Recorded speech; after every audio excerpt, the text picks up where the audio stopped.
Let's stop. Good morning, good morning, good morning. What's up, man? C-Students Podcast, comedian Andre Mulligan, Instagram, Facebook, Twitter. You know what it is, baby. Definitely share and like this post and this thing. And yeah, I'm leaving my microphone right here in the front because I'm flexing on y'all today. So I gotta finish up my saying of coming to America. And I think one thing when I talked about coming to America yesterday, you definitely got to go back and check the reviews of what I said. And share and like all this, but what I'm talking about today is a little bit about Coming to America Part 2. And I'm also going to talk about the date night because that's probably how this whole thing came of a date night. And it's like, oh, we're going to watch Coming to America 2. And I personally think it ruined not my date night, but it ruined the movie of Coming to America, the original Coming to America to me. So if you looked at the review, I made it all the way up to She's Your Queen part in the original movie. So if you watch that part in the original Coming to America, She's Your Queen really stands out. I think the reminiscence of what Coming to America was for Black America, it was showing beauty. You know, it was before Wakanda. We didn't need superheroes. We had Eddie Murphy. We had Arsenio Hall. We had James Earl Jones. We had Cuba Gooding Jr. sitting in the chair doing that. You had all these different people in this movie, Samuel L. Jackson, that were actually amazing artists that are now just big. And what you get in the new movie is that you get these older legends, but to me, it's like he was trying to revive his actual career. And that's the thing, like he wanted to put Tracy Morgan in. And a lot of people said the rumor was he wanted to put Tracy Morgan as his actual son. So they were like, Arsenio Hall said that he told Eddie Murphy, like, man, Tracy Morgan is just as old as you. You can't have Tracy Morgan as your son. You need to find somebody younger. So they picked some guy that they said he came in and he destroyed the actual first audition. So the guy, the first one came in, and look, man, that's one thing I'm gonna tell you about C-Students, dog. I don't research a lot. If I look at it, I go. So let me pull up the casting list for Coming to America too. And I'll go over all the roles. I go over all the people that played in it. I'm gonna go over why I don't believe these people should have been casted. I don't really want to say that. Let's say this. I don't really want to say who should and who shouldn't have been casted because it would be wrong for me to shit on someone else's career.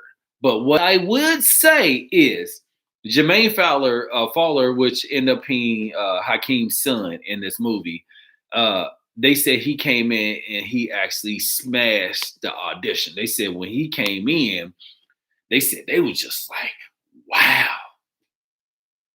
What was wow? Like it's different if he wowed the audition, but the actual role was bad. You know what I'm saying? The way he played the character, I honestly would have been okay with them casting Tyreek from Power as his son. I think it fits well. I think his acting is impeccable. I think the kid could have really played into the role from going from the streets to a king. I think he has that good shift. The dude, Jermaine, his face isn't just, he can't switch your face up. And you can't get mad at that. But his face, or they should have, like, they switched his hair up. But I think Tyreek, the guy that plays Tyreek, I think the reason why he's a good actor is the fact that he works with 50 Cent. And 50 Cent not only is going to show him how to be able to walk in a suit and be professional and be that way, but he's going to show him the street life and say, hey, man, I need you to act this way, and you need to be able to separate your characters. And that's the thing that I see about the Jermaine character in Coming to America. There was really no growth. I think it was so bad that they actually made him bring Queens to Zamunda because he was that bad of an actor. And that's coaching, is the directions. I think the director just allowed this boy just to go act, but there was no shine in this movie. There's no glow. There's no real like, oh my God. They even put the old flower girls in the movie. It I think this movie is more like a parody. I think this movie was a parody of actual Coming to America. And then you got Nazame Mobita, which she played Mirimbe. And Mirimbe is the one that ended up marrying Lavelle in the movie. I don't even like the fact that his fucking name was Lavelle. That I didn't even like that. I'm like, y'all could have found the whole Lavelle does not fit. I don't think it fit a New York cat. I don't think it fit a Queens. I don't think where's Lavelle Crawford from? That's the South. I don't think women name their kids Lavelle that lives in New York. I think it's not allowed. I think they could have found who wrote this? Who wrote this bullshit? That's what I want to know. Who wrote this? Let's see. I know they said Ryan Coogler. This is how bad this is. Let's go with this. 5.5 out of 10, and then a 52 on Rotten Tomatoes. I understand the Rotten Tomatoes is bullshit, but I actually think this is very accurate. I think this is a very accurate grade of Coming to America. If black people rated this, that watched the original Coming to America, this is a valid assessment of the movie. If you never watched the original Coming to America, or if you are just coming in and you're going off Eddie Murphy and you're going off Arsenio Hall, who both look like they just came out of rehab, it's not a fair assessment. That's the thing. A lot of people don't do the research. So I don't know what y'all favorite movie is. That's like, I'll tell you how I feel about Coming to America. This is how I feel. And let's kind of put it into some kids terms. Okay. So we'll put it into some kids terms. You remember when you was watching like Looney Tunes and then the Animaniacs came and you were like, I fucking hate Animaniacs because you were basing it off Looney Tunes. You was basing it off Bugs Bunny, Daffy Duck, Yosemite Sam, the original characters that fed you something. So then when you sing like Babs Bunny and Plucky Duck and you see the Animaniacs and you see all these new characters, you're like, you're pushing me you're making it funny. You don't need to make it funny. Bugs Bunny was just a natural funny because he would do regular things, and then next you know, you got the cream pie, you got the mallet, you got the road runner falling off road. That's just funny. You're like, oh my God, he's gonna run into the brick wall. It's a brick wall. You don't have to show me it's a brick wall and then paint the wall, right? That was the difference between cartoons. When Bugs Bunny was doing it, it would just be a wall, right? And he'll run into it and fall down, then Bugs Bunny will go straight through it. And they'll be like, how the fuck did he go through this thing? And then you'll have on Animaniacs, this guy just brick wall, and then he paints a segment. That's what they try to do with Coming to America. I think they try to paint over a classic. And you can't paint over a classic. And I think the sad thing about it is they probably gonna make this damn thing a animated series or a revolving series.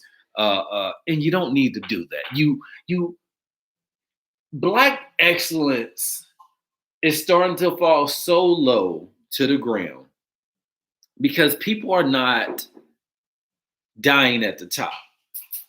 You know what I'm saying? That's the sad thing about Black actors. Is that our actors die when they're at the lowest form. A lot of them don't die when they're killing it. They don't die when greatness is there. They die when they didn't get out of rehab. They went through 20 divorces. It's just always that. You don't get the beauty of just dying. Like Patrick Swayze died as a man with cancer. And it was sad and it was depressing, but there was no scrutiny that came out about it. When Farrah Fawcett died, it wasn't that bad. But when Michael Jackson died, he was dying and it was the end of his trial for molestation. When Prince died, it was opiate. You know what I'm saying? When Whitney Houston died, it was opiate. When when Pop Smoke died, he was murdered. When you know what I'm saying? When you looking at these things, we die at the bottom. Why are we dying at the bottom? Why is nobody dying at their greatness? Why is it that some shit like this, Arsenio Hall died in fucking 2 months, and you'd be like, oh, we gonna remember Arsenio Hall for this shitty ass movie? Because if you think about it, how many movies has Arsenio Hall played in? Maybe four, maybe three or four. Harlem Nights, Coming to America, and Coming to America 2 that I recall, and then I think he might have been on some other stuff. But we need people to start actually speaking up. And I'm not talking about like speaking up about the bad thing. I think the problem that we have that we're having right now is that no one wants to remember that it's okay to do the old stuff, but revamp it and just take out the bullshit. And I'm okay with. I'm totally okay with that. I am definitely okay with taking out the racial stereotypes and things like that. But you don't have to make it known that you're taking out the racial stereotypes. And that's what they did through this movie. It's like, oh, we will talk about how sad women are, but we can't do that now. Like, why you do that? Why are you pushing me to think about now? And that's the problem about movies nowadays, is that they want you to watch them, but they want you to watch it with political thoughts. They want you to look at it and say, oh, women shouldn't do that. Men shouldn't do that. Kids shouldn't do that. White people shouldn't do that. Black people shouldn't do that. Green people shouldn't do that. Orange people do. Listen, it is a fucking movie. It is a movie. The reason why we have movies is to show stereotypes and then write a new narrative to fix the bad shit. If I write my movie, the movie that I'm doing is going to show every single stereotype that's going on. By the end of the movie, it should be cleared up. It should be fixed. That is how you write a fucking movie. You don't write a movie and then show stereotypes and then end the movie like, was that right or wrong? Should we like it? They didn't show. So, okay, let's go back to the bath scene, right? So I talked about this yesterday, how the bathroom scene, the women were in there naked and they were showing their titties, and they were like, basically, we can't show titties the way they showed it in the first scene where she was washing, but there was no problem with them putting a black man underwater, washing Leslie Jones. That was okay. That was the switch of power. That was the transfer of power. So basically what they're trying to say is it's okay for men to be belittled, to be talked about, to be just disregarded in any sense. This man was under the water washing her. You got to go under the water for that. Why can't you sit on top of the water, scrub in the soap, and get in there? Nah, he got to put his head under water. But we couldn't do that to the women in this movie. It had to be done to a man. What is the purpose of doing that? I can't even see underwater because I wear contacts. And when I put my head underwater, my eyes turn red and then my contacts stick to my... It's a fucking messy situation. I hate it. That's why I hate wearing contacts. But I'm not sticking my head under the water to wash a vagina. I got to stick my head underwater to... Doesn't the soap come off when you're washing? Like, what is the purpose of... I understand the scene from the male point of view. I do. I understand the purpose of a guy getting washed under the water. I never understood that scene, but it is showing royalty at its whole dilemma. And you're looking at it like, oh, that's royalty. When I get rich, I'm gonna have a chick up under the water washing my balls, right? Busta Rhymes even did it in his video. He did the same actual scene. It is a parody, but at the same time, quit fucking up movies. Quit messing it up. I'm okay with y'all society and movies are two different things, man. You need to understand that. You can't take away a person's vision. And like I said, if it's a bad vision where a motherfucker is doing some crazy, you know what I'm saying, then that's different. It I hate it. I'm gonna continue to hate it. I'm never gonna like it. And hopefully these things are fixed in the future. But it's also, it goes with, look at this movie, right? So if we look at the budget, do you think Arsenio Hall or Eddie Murphy actually took their money, took every dime of their money and put it into this film? Do you think they did it? I don't think they did that. I think I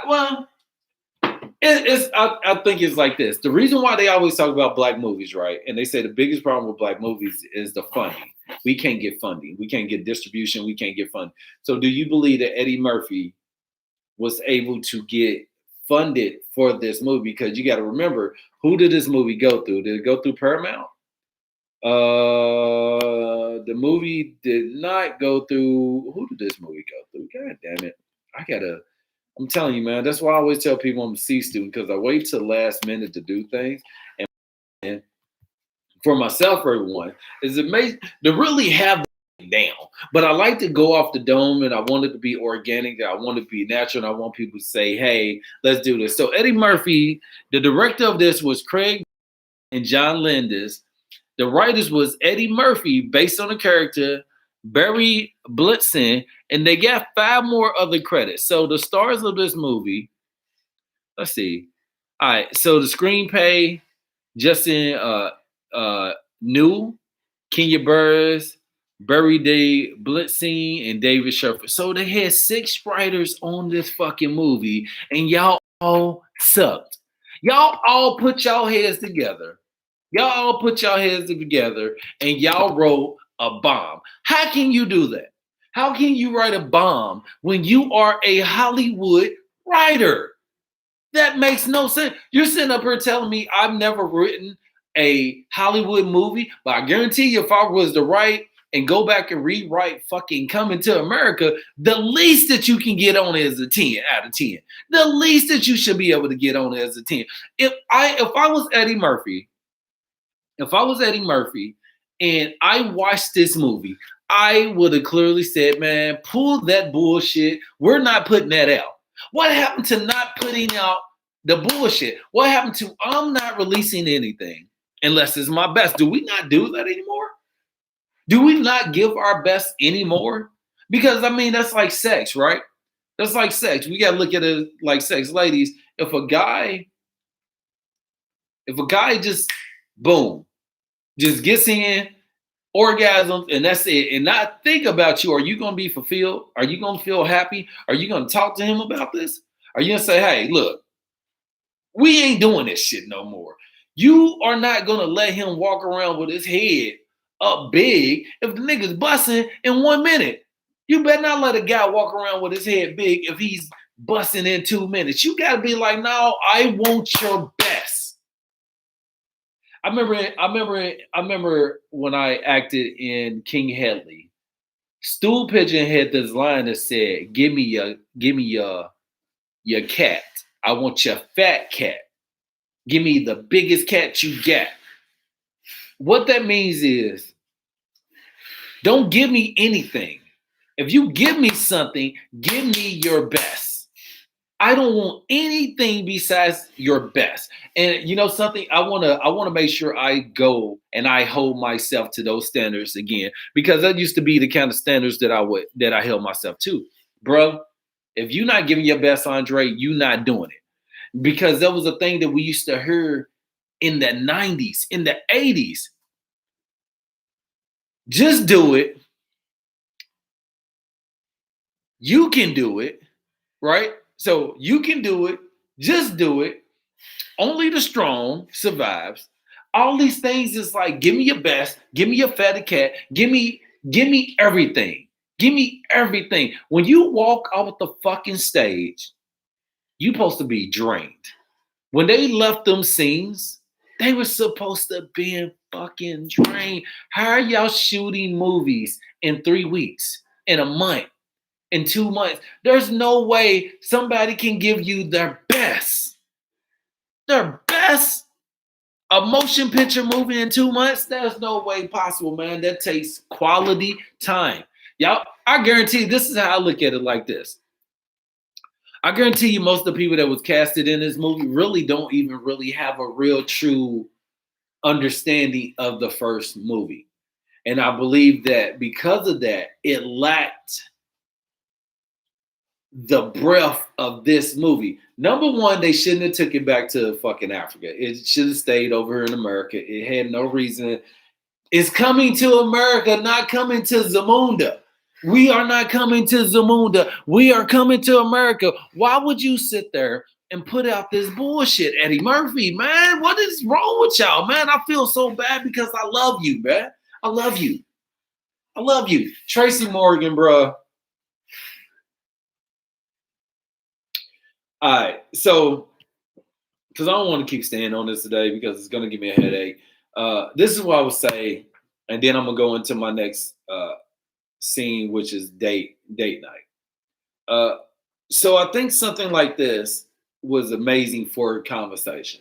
I think if you were on a date, I think if you really love your spouse, that after this movie, if y'all watch the original movie, y'all should be able to explain, compare and contrast, but also talk about this movie. This is one thing I love about when you're in a relationship is that when we do go see movies like this, or any movie in particular, we really give our reflection on the movie. What did you think? What did you like? How did you like this? And that should be a regular hour, 2 hour conversation when you are dating somebody. So I like movies like Coming to America too, because me and my girl can sit there and we can break down this movie. We can analyze it. I can ask her, hey, what did you like? What did not like? And it's a real compare and contrast kind of thing. And I feel that a lot of guys, y'all need to start making an effort to really communicate with your women when things like this. This is a perfect example, fellas, for you to really up your game of communication with your spouse if you're not doing it. So one thing I want to talk about is date night. I was having this conversation about date night, and I believe that date night, it should be every 2 weeks. It should be every 2 weeks. You should go out. You should cook for your girl. Y'all should cook flower. I mean, as a man, you should be giving your woman flowers every fucking week. You should be putting her on that pedestal. You should make her feel like she a queen. Don't belittle yourself, fellas. You should get it back. You should get it in return. But you gotta have that communication key. So when I'm talking about movies like Coming to America too, this is a great thing for you when you're in a relationship with someone. That when you get done with this, y'all talking about, hey, babe, what do you like about this, man? Did you see that shit? That helps your relationship. That helps the growth of your relationship. You need bullshit ass movies like this in order for you to understand that communication should bring you closer. That's the reason why this movie was so fucking bad, because they didn't communicate. Hey, Eddie, do you like this? It's okay. If Eddie Murphy treated Coming to America too like Bill Cosby, this movie would have been fucking amazing. It would have been amazing because he didn't give a shit what what Bill Cosby said about him. He did him, right? He did him. Coming to America, Harlem Nights, Trading Places, Beverly Hill Cop, even fucking Metro. I hated Metro,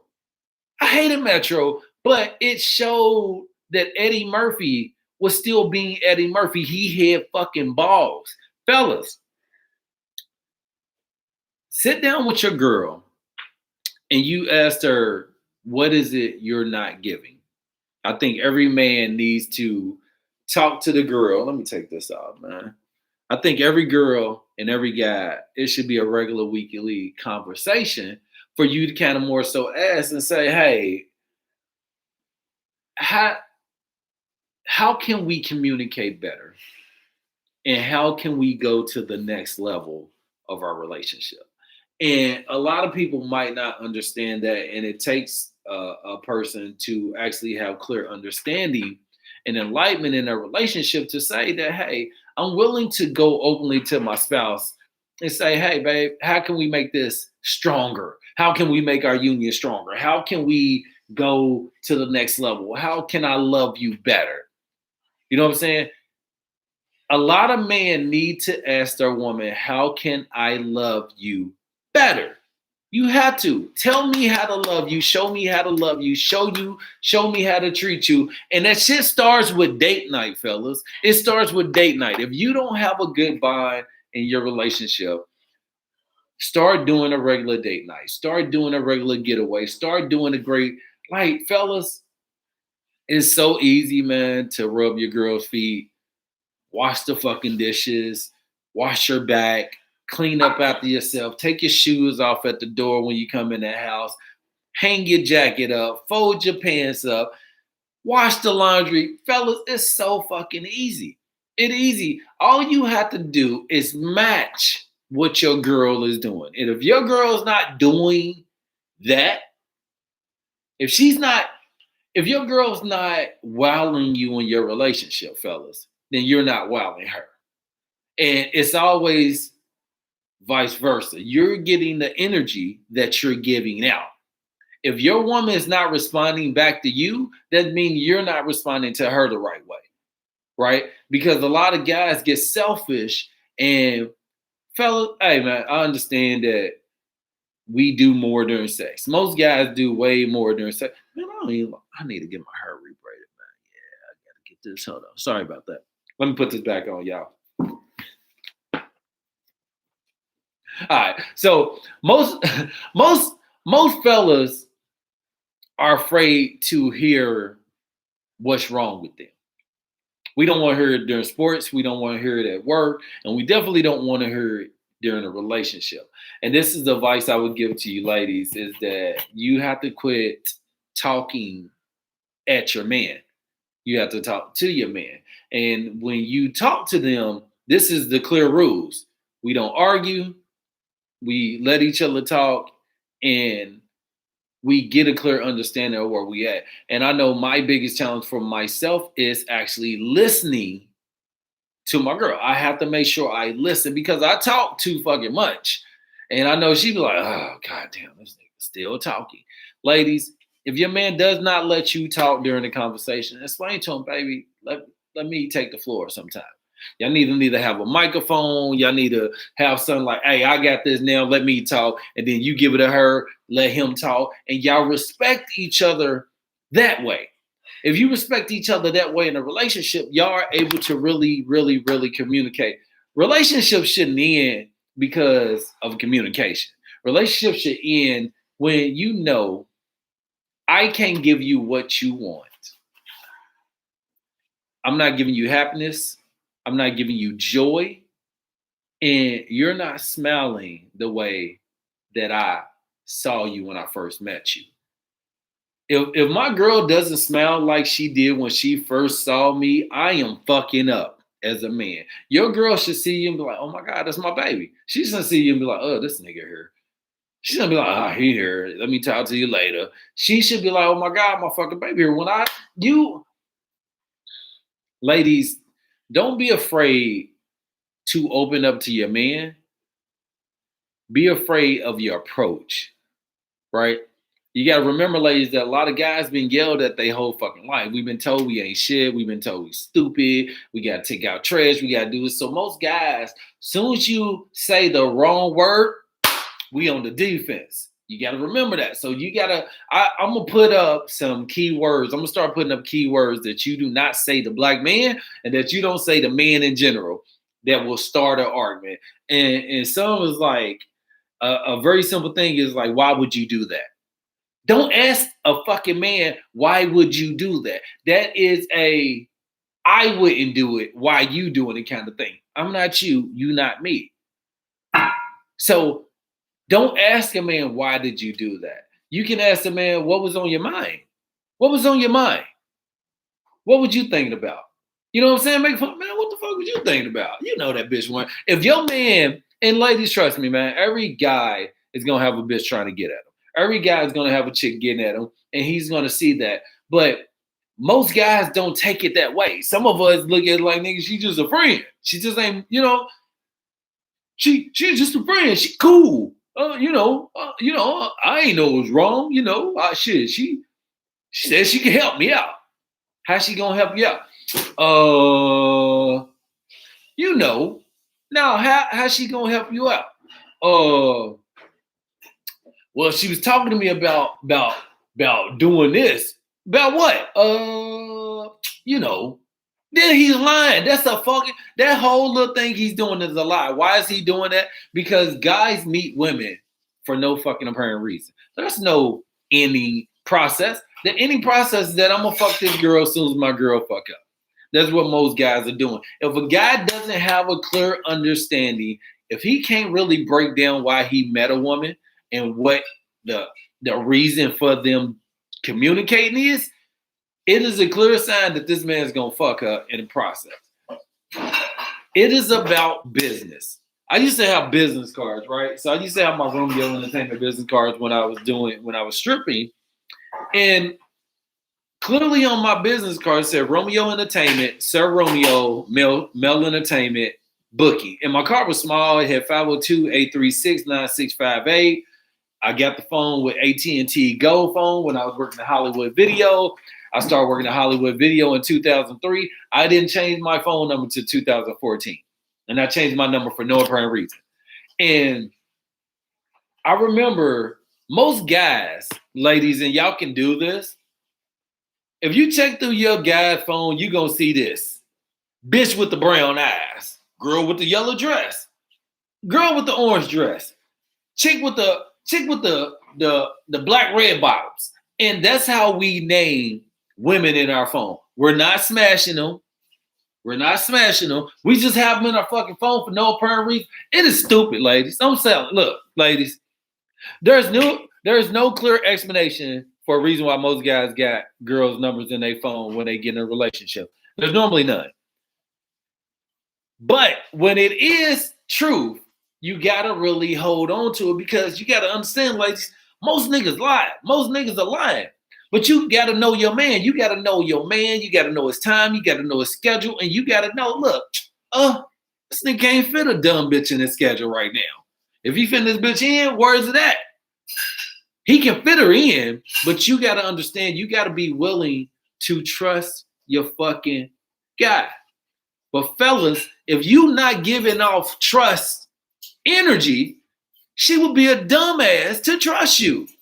She would be fucking dumb to trust you. That's like allowing R. Kelly to babysit kids once he get out of jail. That nigga can't open up a daycare. You do not trust R. Kelly after he gets out of jail, regardless if he served his time or not. He can't open up a daycare. He can't open up a Chuck E. Cheese. He can't start a park. He can't even live near a park because that's his name. I say this and I say this without disrespecting to anybody in the world, but you'll hear this, and this is an old saying, yo. When a motherfucker show you who they are, they show you who they are. Period. Don't ever think a motherfucker is dumb. That's a woman and a man. Don't ever think two people are dumb. So, ladies, so if your man is not putting in date night, if your man is not spending time with you by choice, not by force, that's why I say let a man do date night, ladies. That way you can figure out where your life is with your relationship. Because if you're the only one that always really playing shit, if you're the only one that's always cooking, if you're the only one that's always cleaning, if you're the only one that's do that, soon as you stop that shit, he's going to fuck another bitch. Period. You are a mother, a house mom, a maid, everything first before you his woman. And that's what men have to understand. You my fucking wife, my woman, my queen, my girl first. You come first. You come first. A house is not a home. But if your woman's not happy, your fucking home ain't happy. And that's a very simple thing. It's not the fact that happy life, happy wife, happy life. It is if your wife is not happy or if your girl's not happy, your whole fucking house is energy is done. It's like a bad battery. You got to And then you see people trying to rekindle shit that is done.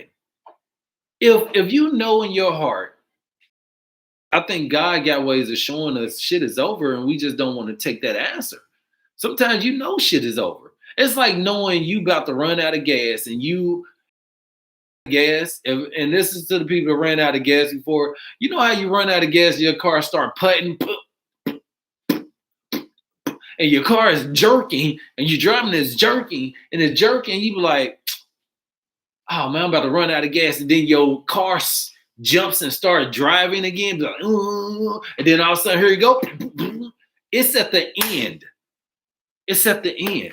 The only thing you can do is fill this car up, or you can park that shit, go get some gas, come back, fill it up, and then drive back to the gas station, right? That's the only two things you can do. Ladies, if your man isn't willing to put gas into your relationship, you're only going to drive as far as your tank is going to get you. When you run out of gas, he's not fucking going to the gas station to get gas. He's going to sit in the car. He ain't going with you to get no gas. When your relationship is out of gas, ladies, if you see a man not putting gas in a car, he's not planning to drive anywhere.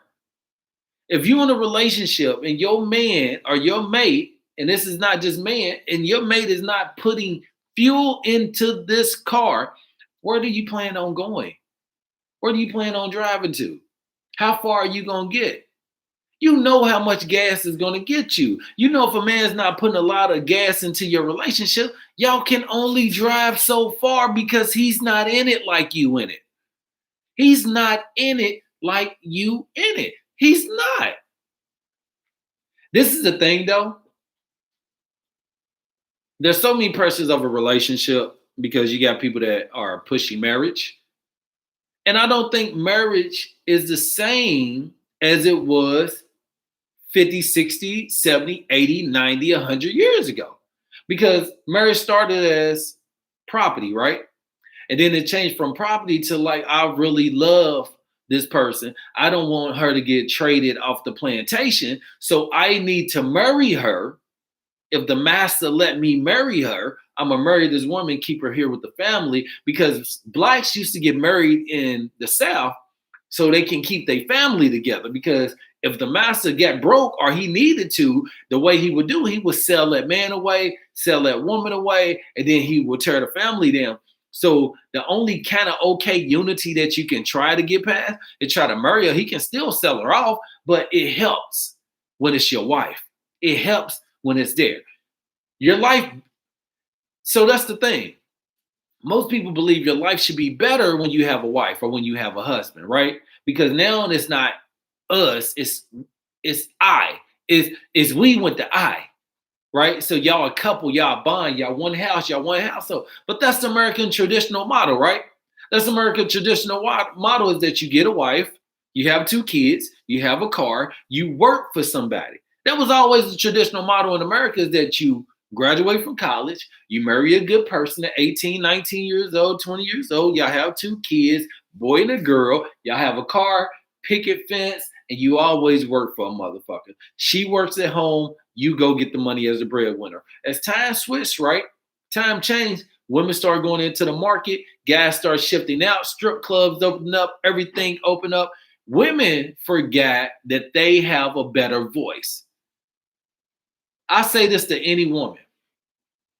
You never got to raise your voice to your man. You don't have to raise your voice to your man. You don't have to change anybody will tell you number one thing that hurt a man is silence, right? But the problem is a lot of y'all women use silence the wrong way. Y'all use silence through sex. Y'all use silence to turn the guy away. Y'all use silence to turn your man off. That's like a man being in your bed and being like, hey, baby, I need some pussy. And you be like, nope. Nope. Ladies, your man shouldn't have to go down and start. This is one thing I realized, and it's like this shift. Men who have always initiated the first move always still initiate the first move in their relationship. a lot of women don't initiate sexual contact with their man, and when they do, it's when they're fucking ready, right? So, ladies, when y'all want to fuck y'all man, sometimes y'all just jumping out the shower, y'all done put on y'all lingerie, y'all done put on y'all perfume, y'all smelling all good, got y'all hair done. Your man just walked his ass in off the street. He want to wash up. So if he rejects you, you take it the wrong way. If he's not feeling it, you're taking it the wrong way. If he wants to relax, you're taking it the wrong way. Is she right or is she wrong, fellas? She's both. And this is why I would say she's both. I don't know if y'all ever seen what a woman goes through to please her man. She goes gets her nails done. She gets her hair done. She shaves. She waxes. She body butters. She cleans the house. She makes food. She looks in the mirror at herself 3, 4, 5, 6, 7,000 times. She's checking her weight. She's checking her hips. She's looking at her bed. And when you walk through the door, the only thing she want to hear from you is like, oh my God, you so fucking beautiful. You fine. Grab her, kiss her, hug her, love her. Brothers, fellas, this is all you have to do. Grab her, kiss her, hug her, pick her up, put her ass on the bed and say, hey, let me jump in the shower real quick. Keep your ass there. Put her on the ground, go down, start eating her, sucking her toes, whatever you do, and then go wash your ass and get back to work. But do not reject your woman. You don't turn down your woman, period. There's no ifs, ands, buts about that. You do not ever, I don't care if my dick ain't walking right now. I'm going to eat. I'm going to play. I'm going to get toys. That's the problem with fellas is that most of y'all guys think y'all dick is the answer. When you can just rub, you can just relax, you can turn on some sexy music. Let me tell you, fellas, you can get a feather, and I'm going to do this so y'all know because I'm going to get a feather. You can get a feather and rub it on your girl's body.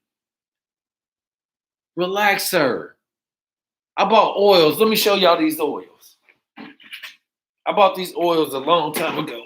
These oils right here, and this is a detox, this is a headache, this is a focus, de-stressor, sleep, immunity, and I take these off, and I mean, I need to definitely use them more, but these are essential oils, man, that you can, fellas, man, you better be fucking laying the groundwork on your relationship.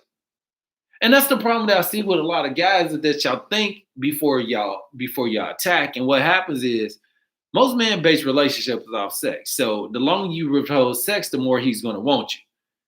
It's like that bunny rabbit test, ladies. If you hold out, he's gonna want you, he's gonna want to be with you, he's gonna give you the most, you're gonna meet his mama, you're gonna meet his friends, you're gonna meet everybody. Ladies, if a guy's not giving you, if you're not giving a man no pussy, if you're not giving them none, no sex, excuse my language for pussy, but if you're not giving them no sex, you are his number one priority. Number one.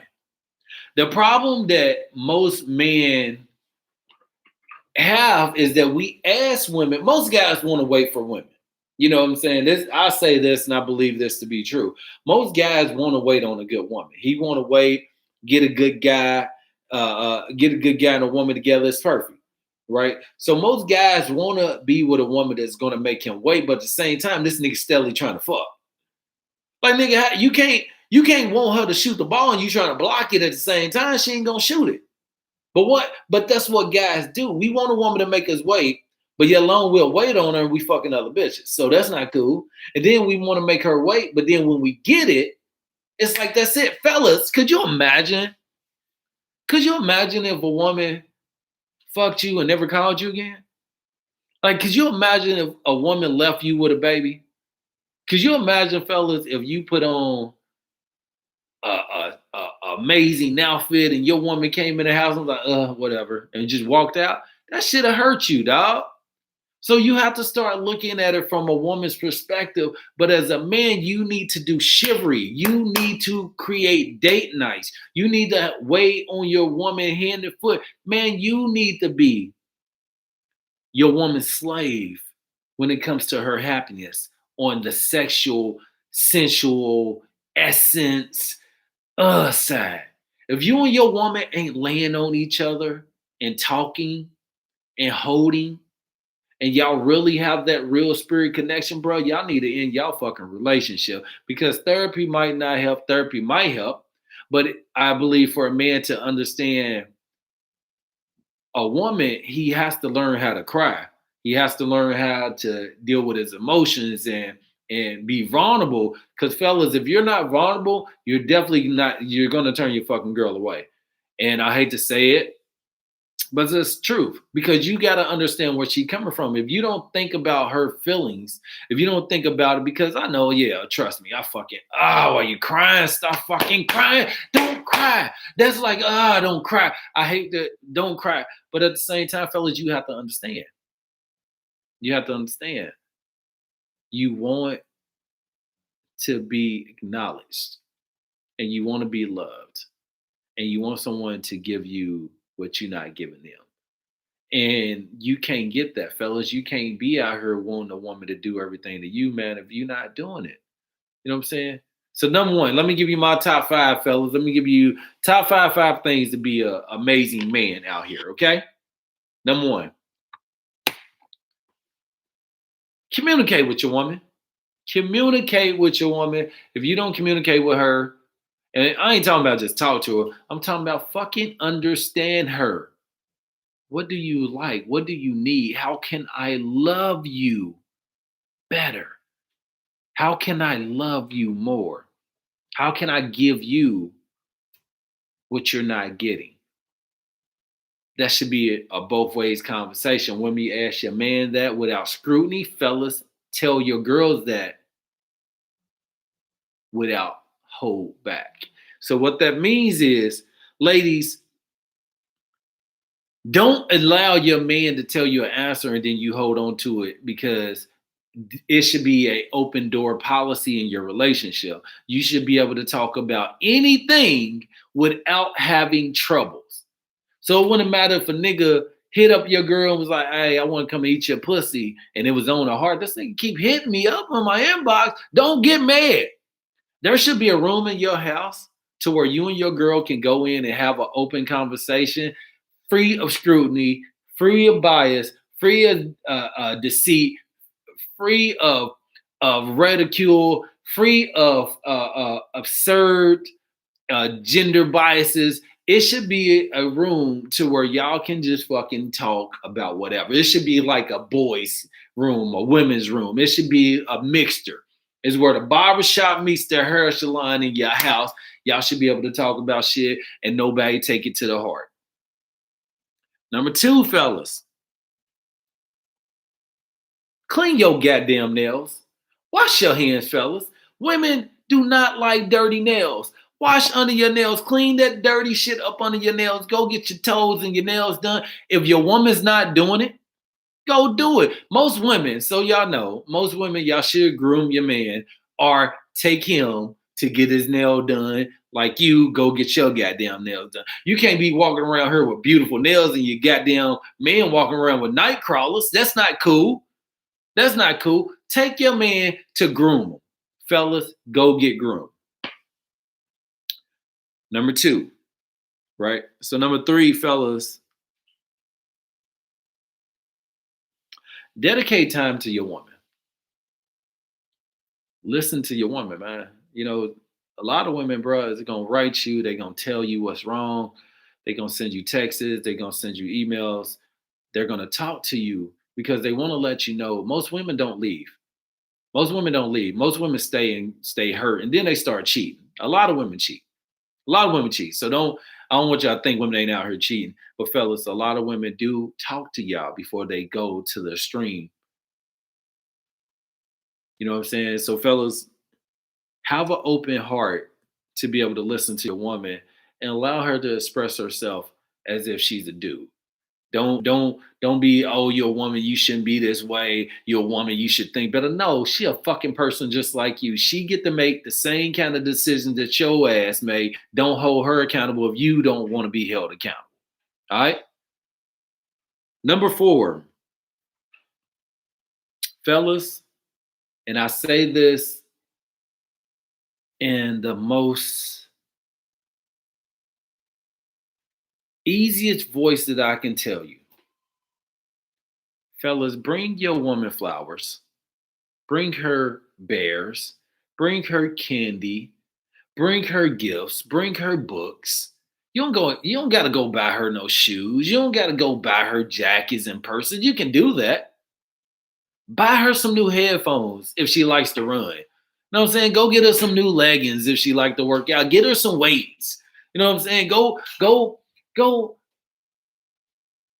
give her flowers, man. Give her fucking love. Give her the thing you wanted to give the woman when she first gave you a shot. And a lot of women don't understand the reason why a lot of guys don't do it because some guys start out doing that shit and we get hurt. Some others start out doing that shit and women look over it. I just give a girl a flower every time I went on a date. It don't matter. First date, I always brought a flower, a rose. And then I remember if I had a good date with a girl, I would send her flowers to her house the next day, thanking her for an amazing day. My homegirl called me. I was going to University of Louisville. My homegirl called me and she was like, Romeo, you need to stop doing for these no good ass bitches. I was like, what are you talking about? And she was like, old girl Lissa in here talking about you sent her roses, talking about thank you for a wonderful day. And she talking about, look at this clown. She was like, all women don't deserve that. And then I remember saying, damn, man, I ain't gonna do that. And then I remember talking to my auntie Angie, and my auntie Angie was like, baby, you keep doing that. Don't change who you are for no bitch. If she don't appreciate it, somebody will. And I kept doing it. And you know something? Nobody fucking appreciated it. And then I met one that did.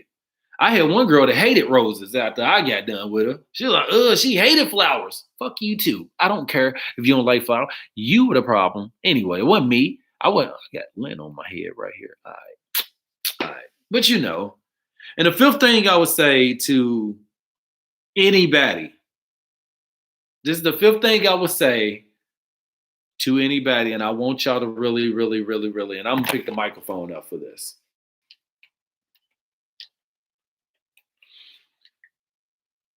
If the relationship is over, it is over. Let it go. Walk away on top. We are over. We are good. We're done. Y'all don't need to air out the bullshit. Y'all don't need to talk about the drama. If y'all are not happy anymore and y'all feel that the relationship isn't right, I am okay. I have always said this to a woman.